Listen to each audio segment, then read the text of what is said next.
አምላኬን ለምን እንደማመሰግን ልንገራችሁ።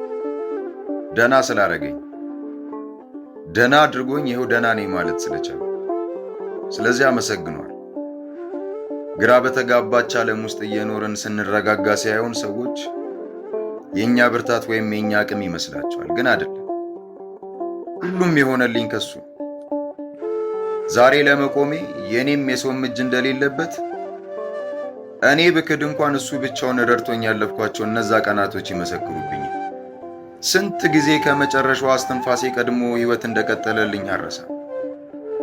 ስንት ጊዜ ሊወግሩኝ ያነሱትን ድንጋይ አስጣለልኝ።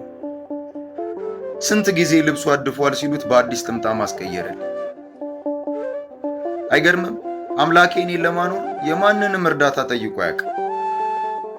እኔም ማውቀው አንድ ነገር ነው፣ እንባዬን በመዝሙር ሲተካው፣ ጸሎቶቼን በምስጋና